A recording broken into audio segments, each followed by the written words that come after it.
कौन सा देख रहे थे कोण के प्रकार में? एकांतर कोण। संगत कोण तो वैसे ही क्लियर होता है कि संगत स्थान से निर्धारण होता है। एकांतर एक दूसरे को क्रॉस में देखा जाता है, क्रॉस करेगा एक दूसरे को तब कहेंगे कि वो एकांतर कोण है। इसी के नाम हम लोग यहाँ अभी देख रहे थे कि एकांतर कोण कौन कौन हो सकते हैं। अंतः कोण में मैंने बताया कि जो दो लाइन के बीच में नजर आ रहे हैं वो सब कोण को क्या कहेंगे, और लाइन के ऊपर और लाइन के नीचे जो नजर आ रहे हैं वो बहिष्कोण के एग्जाम्पल में आ जाएंगे।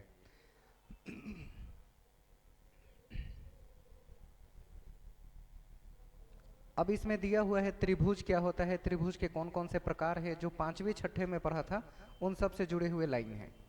भुजा के आधार पर त्रिभुज के कौन कौन से प्रकार हैं तो देख ही रहे, समबाहु त्रिभुज, समद्वि बाहु और विषम बाहु।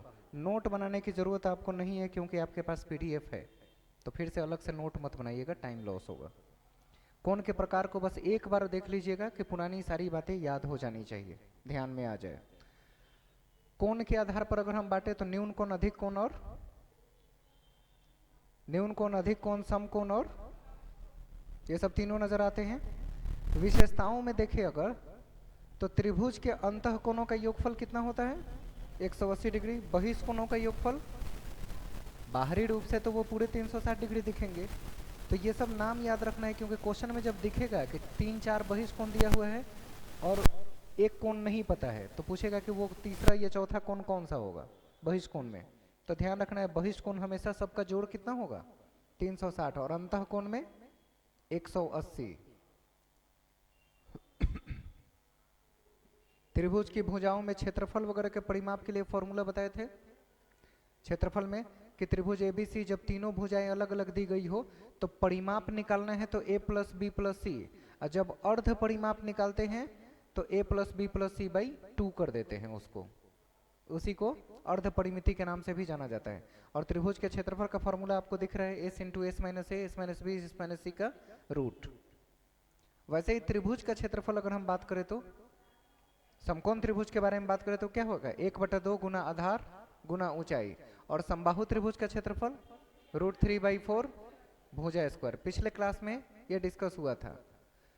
माध्यिका क्या कहलाती है, तो जब किसी वर्टिसेस यानी शीर्ष से किसी दूसरी रेखा पर लंब डाला जाता है तो उसे क्या कहते हैं।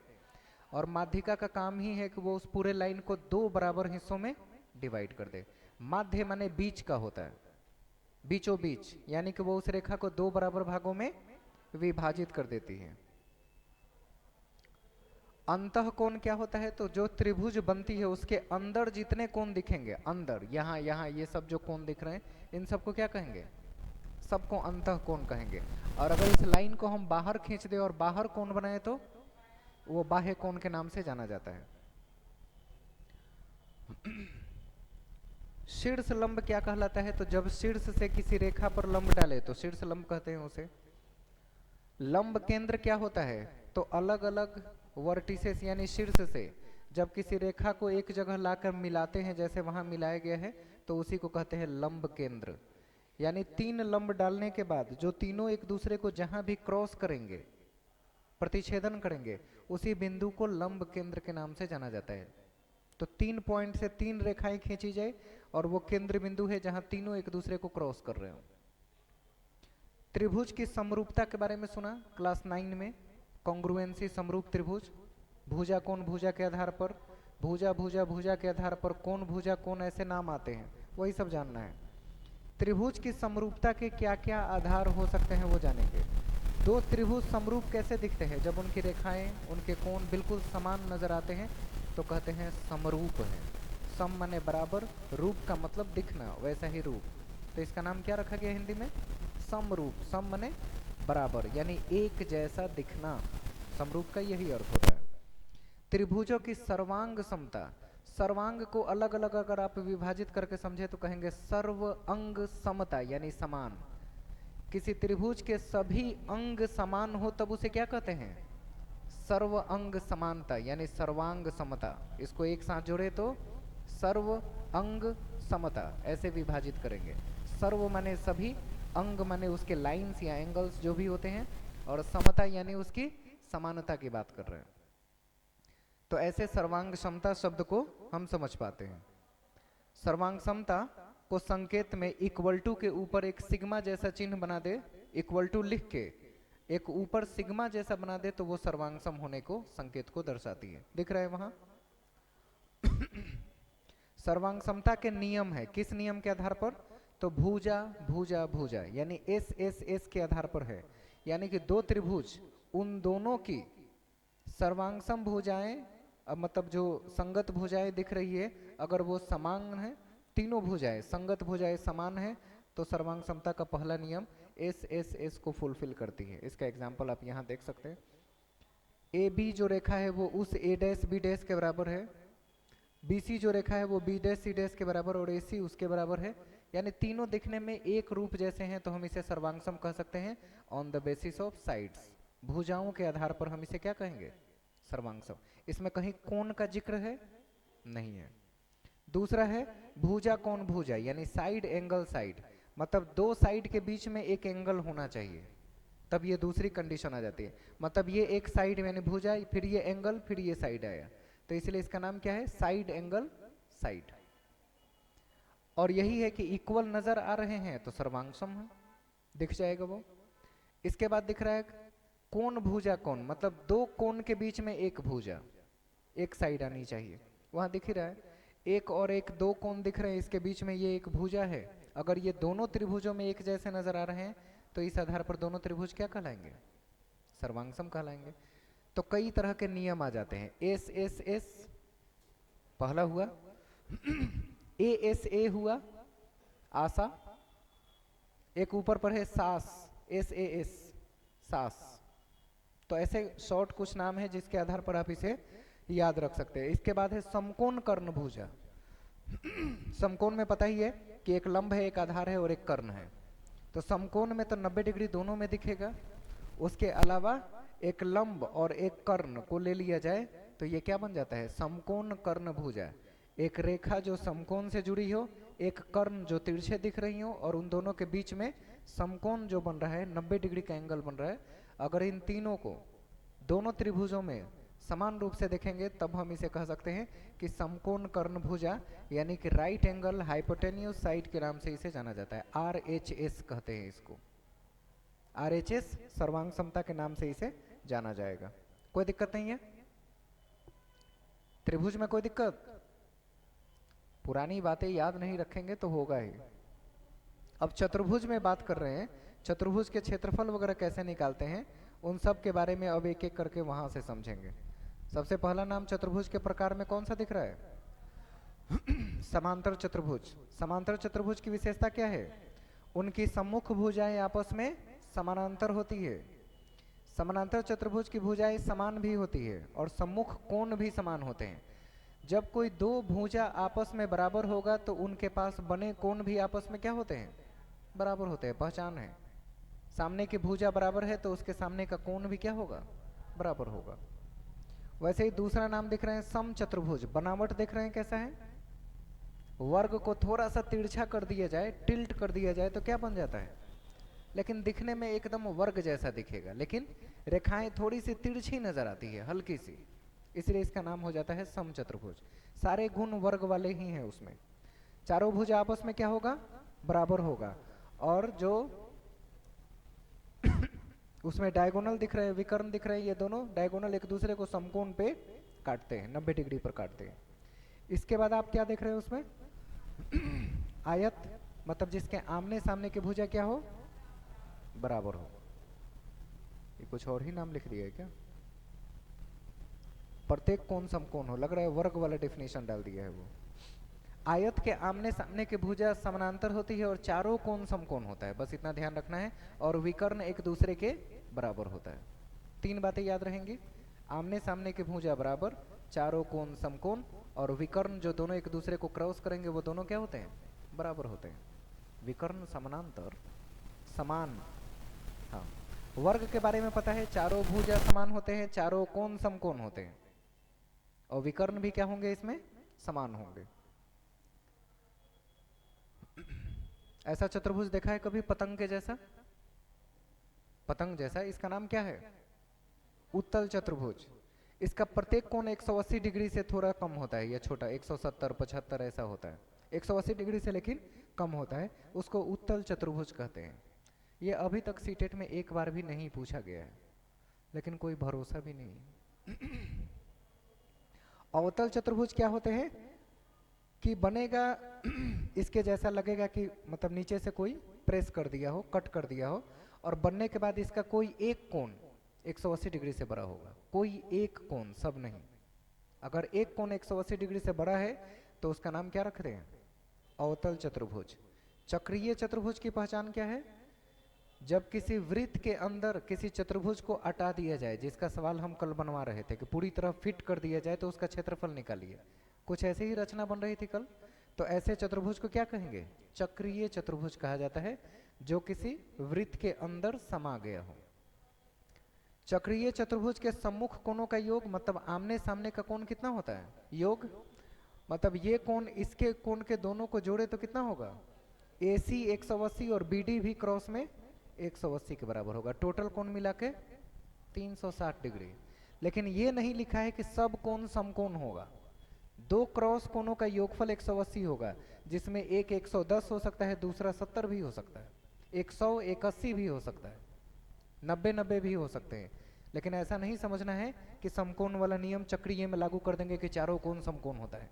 ये जबरदस्ती चक्रीय चतुर्भुज में काम नहीं करेगा, ध्यान रहेगा। दिखने में वर्ग जैसा है, आपको लगेगा कि 90 डिग्री का कोण होना चाहिए, लेकिन जरूरी नहीं है। इसमें क्रॉस में देखना है कि दो मिला के 180 होगा, लेकिन कोण कितना होगा ये तय नहीं है।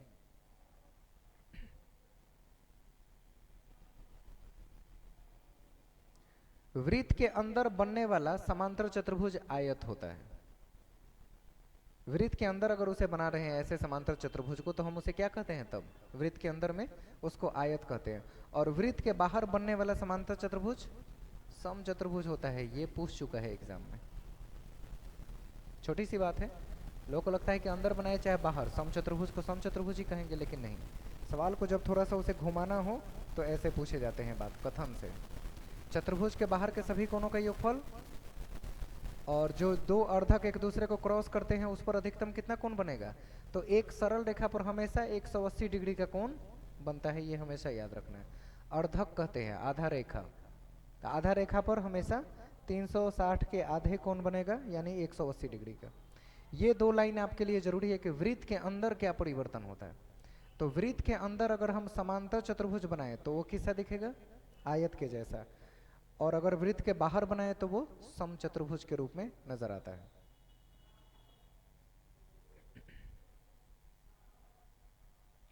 एक आयत को वृत्त के अंदर अगर बनाया जाए तो आयत का विकर्ण ही वृत्त का व्यास कहलाएगा, और वृत्त का व्यास का आधा उसकी त्रिज्या कहलाएगी।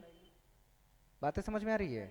क्योंकि एक कोने से दूसरे कोने तक लाइन खींचेंगे अगर, वही उसका व्यास बन जाएगा, क्योंकि वो उसके अंदर बना हुआ है। तो ये चीज बनाने समझाने का प्रयास किया गया।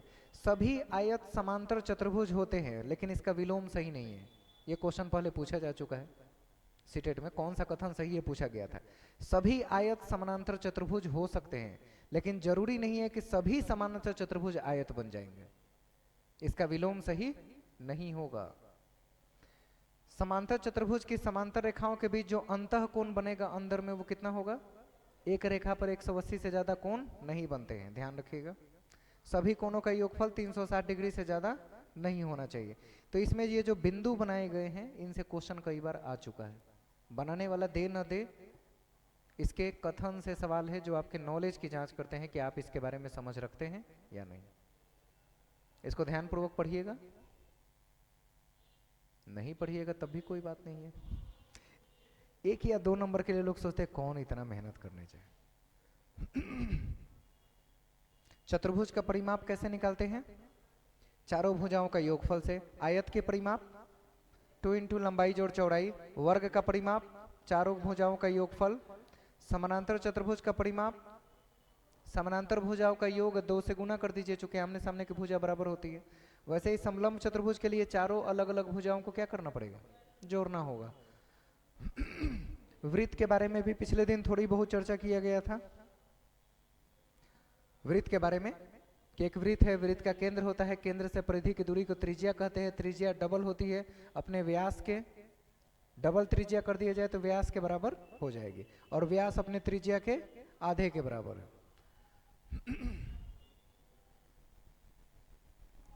बहुभुज की संख्या, कल पूछे थे ना कि बहुभुज की संख्या आप निकालना जानते थे कि नहीं, पॉलीगन शब्द बताए थे, एन। तो बोले थे कि जब ज्योमेट्री पढ़िएगा तब मिलेगा कि पॉलीगन कैसे काम करती है। त्रिभुज में कितनी भुजाएं दिखती है, वैसे ही चतुर्भुज में, पंचभुज में, षटभुज, सप्तभुज, अष्टभुज, सब में दिख रहा है कि कितना होता है। कभी प्राप्त करना पड़ जाए कि कैसे निकालते हैं, तो उसके लिए फॉर्मूला अपनाइए होता है 180/n 360 डिग्री पर सेट करते हैं, n/2, n-2, n/2, कई दो तीन फॉर्मूले हैं अलग अलग चीज के निकालने के। आकारों को समझना, मैंने कहा था ये सब कल देख के आइएगा, गोला, शंकु, बेलन, कल बोले थे देख के आने के लिए, बोर्ड पर लिख के टर्म बता दिए थे कि कल ये सब देख के आइएगा। आपने कहाँ देखा? सामने अभी दिख रहा है ना। सुस्ती कुछ ज्यादा हो गई है आजकल, पता है ना। ध्यान से देखिएगा, जितना भी गोल चीज दिखे सबको गोला नहीं कह सकते, ये समझाने का प्रयास किया गया। गेंद के लिए लिखा है कि ये क्या है, एक गोला है। आइसक्रीम जो दिख रहा है वो कैसा आकार का होता है, शंकु। और जो केन दिख रहा है वो, मतलब जो कोल्ड ड्रिंक पीते हैं केन में, या हमारा जो सिलेंडर होता है गैस का, वो कैसा दिखता है। प्रत्येक आकार जो ठोस है या सपाट आकार है, इस पर ध्यान देने का प्रयास कीजिए। ये जो बॉक्स दिख रहा है, माचिस का बॉक्स या संदूक का बॉक्स, ये क्या कहलाएगा, एक क्यूबॉइड के जैसा दिखेगा। पासा कैसा दिखता है, घन के जैसा। और पिरामिड उस तरह की आकृति जो बिल्कुल क्रॉस और त्रिभुज जैसा नजर आए, उसको पिरामिड के रूप में भी जाना जाता है। फलक, किनारे और शीर्ष किसी घन में या घनाभ में कैसे पता करते हैं, आपने कभी किया? घन घनाभ में फलक, शीर्ष और किनारे, फेसेस, एजेज और वर्टिसेस कैसे निकाल जाते हैं? बता दे, बता ही देते हैं।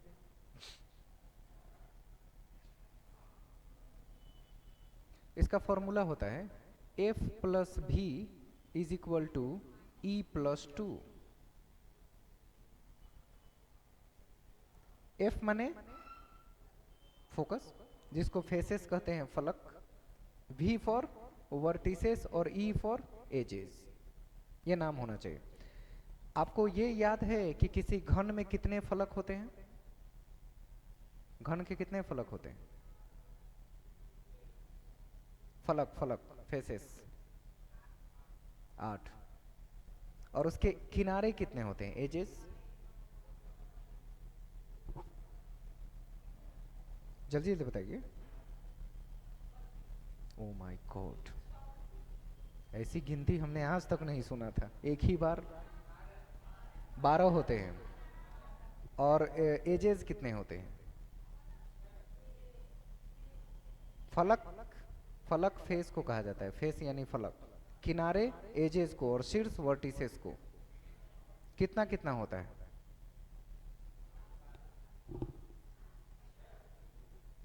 फलक कितना होता है वही तो क्लियर नहीं है। सर्च कीजिए, देखिए आपकी गिनती पता चलेगी। इसी बहाने 2 लाइन एक्स्ट्रा पढ़ लीजिएगा। 6, 8, 12 3 श्रेणी में है, मतलब कंफर्म कर लीजिए। फलक कितने होते हैं, फलक, वर्टिसेस कितने होते हैं, शीर्ष 8, एजेस कितने, किनारे कितने, लिख लीजिएगा कहीं ताकि आपको याद रहे। अब ये सही है कि गलत है, चेक करके देख ले सामने। एफ और भी को जोड़ेंगे तो कितना होगा, फलक और वर्टिसेस को जोड़े तो 8 और 6 14, मतलब लेफ्ट साइड 14 हो गया। इधर लिखा है E+2, तो एजेस कितने हैं, 12, 12 और 2, मतलब फॉर्मूला सही है। और ये फॉर्मूला किसने दिया था? हाँ? किसने दिया था, सोचिए। इससे आप निकाल सकते हैं। कई बार क्वेश्चन में देता है कि फेसेस और वर्टिसेस पता है, तो कहेगा एज निकालिए, तो 2 को लाके इधर माइनस कर लीजिए, एज निकल जाएगा। हमेशा तीनों में से कोई 2 वैल्यू पता होगा और तीसरा आपको निकालना होगा। तो ये फॉर्मूला सबसे आसान है। अब आपको याद कैसे रहेगा कि ये, अब आप एग्जाम हॉल में जाइएगा तो F+E लिखिएगा, V+2 लिख दीजिएगा, हो गया कांड खत्म। एग्जाम हॉल में तो लेटर इधर से उधर हुआ कि आपकी गिनती गई, बर्बाद हो गई, कैसे याद रखेंगे?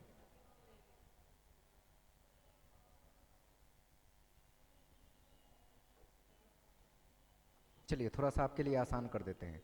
5 स्पेलिंग सुने हैं, FIVE, तो इसमें 5+2 लिखिए। स्पेलिंग पर ध्यान दीजिए, क्या लिखे हैं अंग्रेजी में? 5 में इस आई को प्लस बना दीजिए और भी के बाद इक्वल टू लगा दीजिए, हो गया फॉर्मूला सेट। रटना नहीं पड़ेगा, रटने की जरूरत है? 5 आपने लिखा, उसी से फॉर्मूला बन गया। जो पहला आई है उसको प्लस बना दीजिए, तो F+B = E+2, देखिए तो वही आ गया ना। तो 5+2 ऐसा करके माइंड में सेट कर लीजिए। वर्टिसेस और एजेस निकालने के लिए इससे सटीक फॉर्मूला कुछ नहीं होता है, 1 नंबर आ जाएगा, स्पेशली फॉर प्राइमरी 1 नंबर मिलेगा। कैसा फील हो रहा है आज? हो रहा है ना? कल नहीं हो रही थी, उसी का ईश्वर ने बदला लिया है कल का आज। आगे बढ़े ना हम। समझ में आया कैसे निकलता है 46 एजेस? गिनती एग्जाम में पूछता है, फलक कितने होते हैं, किनारे कितने, शीर्ष कितने। आपको पता होना चाहिए कि क्यूब हो चाहे क्यूबॉइड, गिनती नहीं बदल दीजिएगा अपने से। घन के भी इतने होते हैं, घनाभ के भी इतने ही होते हैं। ऐसा नहीं कि घनाभ की आकृति में एजेज भर के 12 से 14 हो जाएगा, कुछ नहीं होता है। जितने क्यूब में होते हैं उतना ही क्यूबॉइड में होते हैं। और निकालने का तरीका यही, F+B = E+2। और याद रखने का तरीका 5+2। इंग्लिश में 5 लिखिए, +2 न्यूमेरिकल फॉर्म में लिख दीजिए, हो जाएगा इतना।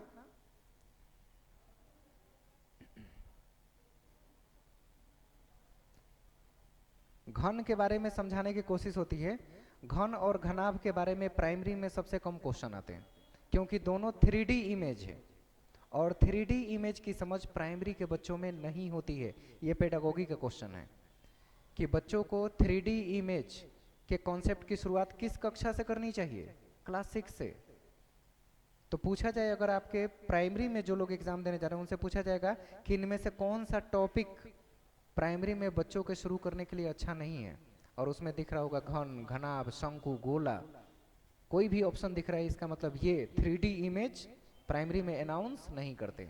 याद रहेगा 3D इमेज की अनाउंसमेंट कहाँ से होती है? 6 to 8। इसके अलावा 2D इमेज जितना है, 2D जिसमें लंबाई या चौड़ाई हो, ऊंचाई नहीं होनी चाहिए। लंबाई, चौड़ाई, ऊंचाई तीनों आ जाए तो कितने डायमेंशन हो गए? 3 डायमेंशन, इसलिए इसको 3D कहते हैं। और जिसमें 2 डायमेंशन हो, केवल लंबाई चौड़ाई, जैसे वर्ग है, आयत है, त्रिभुज है, ये सब 2 डायमेंशनल इमेज है। अभी जो हम चर्चा कर रहे हैं ये सब क्या है? 3 डायमेंशन पे आ गए। ये 6 to 8 वालों की जरूरत है, इसमें प्राइमरी का एक भी क्वेश्चन नहीं आता। प्राइमरी का ऊपर त्रिभुज और चतुर्भुज में से आते हैं बस। अब फलक की संख्या निकालने के लिए कौन तो पूछेगा ही, कौन क्यों नहीं पूछेगा? इमेजेस के बारे में सवाल नहीं किए जाते, इंट्रोड्यूस नहीं किया जाता। अब इसका क्षेत्रफल परिमाप निकालने को प्राइमरी में नहीं देगा, क्योंकि 3D इमेज है। एंगल पूछा जा सकता है आपसे, क्योंकि ज्योमेट्री में एंगल निकालना है, किसी चतुर्भुज त्रिभुज का एंगल पूछा जाएगा।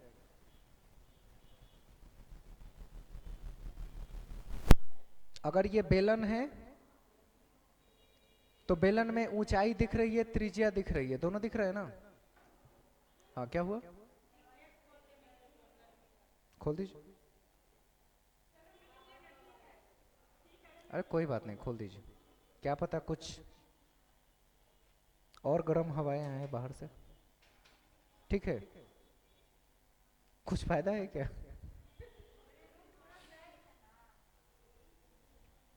लाइट कटनी नहीं चाहिए, इतना देर नहीं कटता है, लेकिन देखिए क्लास नहीं ना रुक रही, ये जरूरी है क्लास चले। वापस जाके नहा धो लीजिएगा फिर से सब लोग।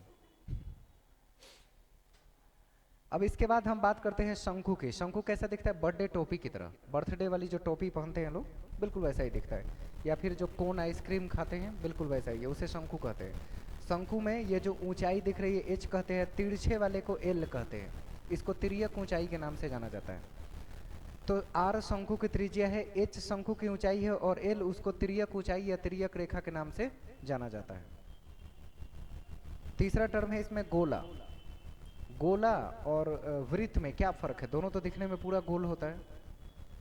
अंदर अगर खोखला है तो वृत्त है, अंदर भरा हुआ है तो गोला है, इतना ही का फर्क होता है। अंदर खोखला तो वृत्त, और अंदर कोई भी चीज अगर भरा हुआ है, टाइट है, उसको दबा नहीं सकते तो गोला कहते हैं। जैसे फुटबॉल क्या है? फुटबॉल गोल है, उंगली से दबाते हैं तो दबता है क्या? नहीं तो वो गोला है। फुटबॉल को तब गोला कहेंगे उसमें एयर ही क्यों ना भरा गया हो प्रेशर के साथ। एयर तो हर चीज में होता है, तो प्रेशर के साथ उसे भरे जिसे हम अपनी उंगलियों से दबा ना सके तो कहते हैं कि अब ये गोला का काम कर रहा है। लेकिन वैसे ही वृत्त या कोई खोखली चीज बनाए जिसे दबाने पर वो दब जाए आसानी से तो कहते हैं वृत्त जैसा है, सर्कल जैसा है, जिसके अंदर चीजें खोखली होती है। गोला को बीच से काट देंगे तो क्या बन जाएगा? अर्धगोला। गोला का क्षेत्रफल कितना होता है? गोला का क्षेत्रफल 4/3 पाई आर क्यूब आयतन होता है। इस क्षेत्रफल कितना होता है? 4 पाई r² और वैसे ही शंकु का क्षेत्रफल कितना होता है? πr/l और इसकी आयतन 4/3 1/3। हाँ, फॉर्मूला बहुत ध्यान में रखिए क्योंकि 6 to 8 वाले को क्षेत्रफल निकालने के लिए दिया जाएगा और प्राइमरी वालों से सिर्फ बेसिक ऊपर 2D इमेज पूछे जाएंगे। तो इसलिए बहुत ध्यान से चीज़ों को पढ़िएगा, समझिएगा ताकि कोई गलती ना हो। सममिति के बारे में मैथमेटिक्स पढ़ाते वक्त बताए थे। सममिति का मतलब किसी चीज़ को जो बीच से बराबर मोड़ा जा सके। ABCD में 1 2 3 4 में गिनतियों में मैंने बोला था कि सिमेट्री लाइंस पूछे जाते हैं एग्जामिनेशन में कि कितने सिमेट्री लाइन है। R दिख रहा है, इमेज वो मिरर इमेज के रूप में नजर आ रहा है। R का मिरर इमेज ऐसा नजर आएगा।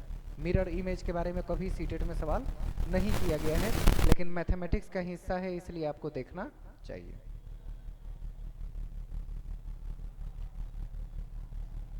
पूछा जाएगा कि समबाहु त्रिभुज में कितनी सममित रेखाएं? तो 3 दिख रही हैं। वैसे ही वर्ग में कितनी दिख रही हैं?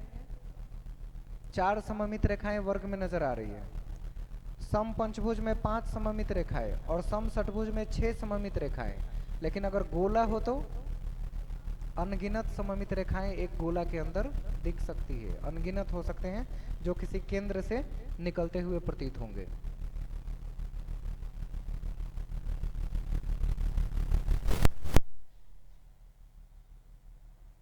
और कोई चीज इसमें है क्या जरूरी?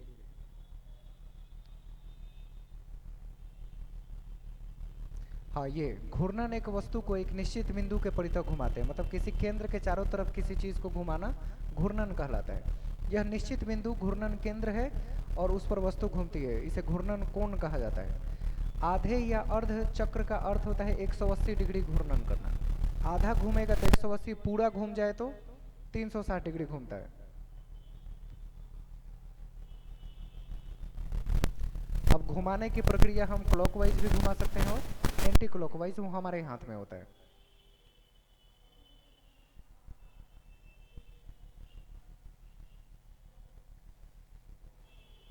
इसके अलावा कोई नई बात? सीधे किनारे, फलक, कोण कैसे बनाया जाए?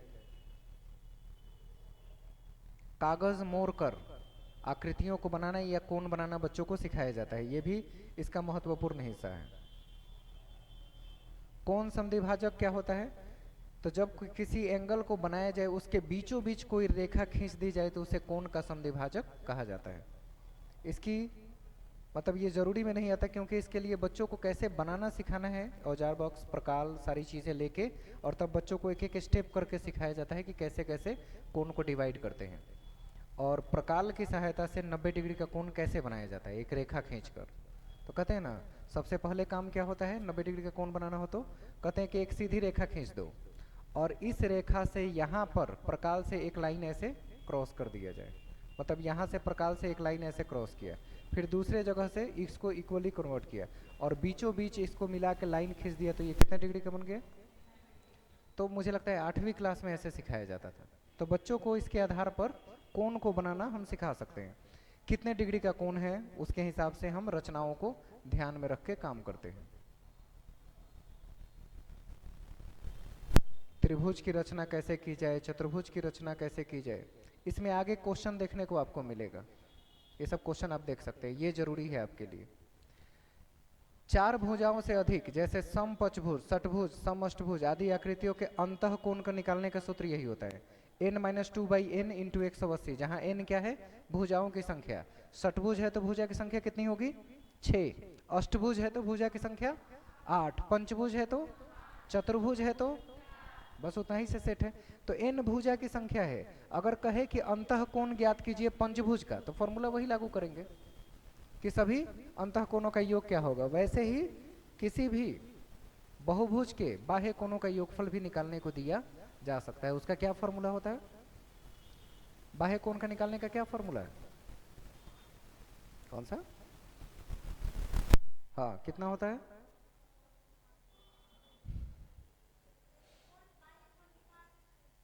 हाँ, निकाला जाता है, तब उसके बाद उसे भुजाओं की संख्या पता की जाती है। उसमें भुजा नहीं पता होता है, कोण पता होकर दिया जाता है। तो n का नाम आप आसानी से निकाल सकते हैं। इसमें क्वेश्चन आपको सॉल्व करने में यहां से दिखेगा रचना में।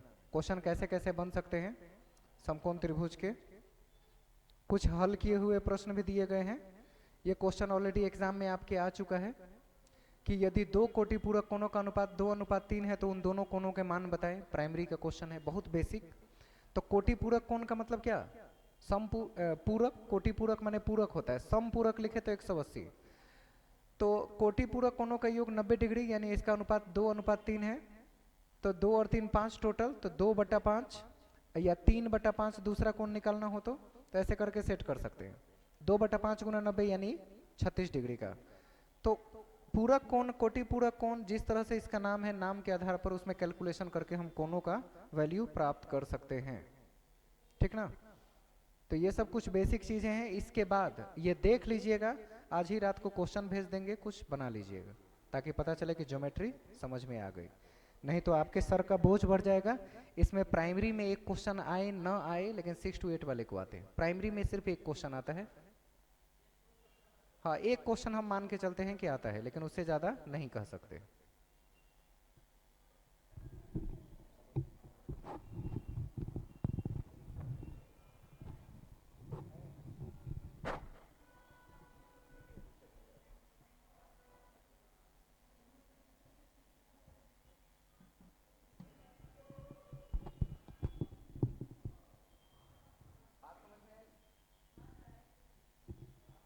भागने की बेचैनी है, समझ में तो आ ही रहा है।